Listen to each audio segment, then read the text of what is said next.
ବିଲେଇ ଆଖି ବୁଜି ବୁଜି କ୍ଷୀର ପିଇଥାଏ। ସେ ଭାବେ ମୁଁ କ୍ଷୀର ପିଉଛି ମାନେ ମୋତେ କେହି ଦେଖିପାରୁନାହାନ୍ତି। ଆଜିର ସମାଜରେ ମଣିଷ ଠିକ୍ ସେମିତି ଆଜ୍ଞା। ସେ ଭାବେ ମୁଁ ଯାହା କରୁଛି ମୋତେ ଏ ସମାଜ ଜଜ୍ କରୁନି। ଭୁଲ କଥା ଆଜ୍ଞା। ଆପଣ ଯାହା ବି କରୁଛନ୍ତି, ଆପଣ ଭଲ କରନ୍ତୁ, ଆପଣ ଖରାପ କରନ୍ତୁ, ଆପଣଙ୍କୁ ସମାଜ ଜଜ୍ କରୁଛି ଆଉ କରୁଥିବ ମଧ୍ୟ। କାହିଁକି ନା ଏ ସମାଜର ଗୋଟେ ତୃତୀୟ ନୟନ ଅଛି। ସେ ତୃତୀୟ ନୟନର ସବୁବେଳେ ନଜର ଆପଣଙ୍କ ଉପରେ ରହିଥାଏ। ଆପଣ ଭଲ କାମ କରିବା ଅପେକ୍ଷା ଆପଣଙ୍କର ଖରାପ କାମ ଉପରେ ତାର ଅଧିକ ନଜର ଥାଏ।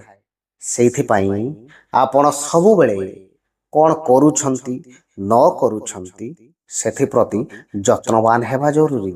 ନହେଲେ ଏ ସମାଜ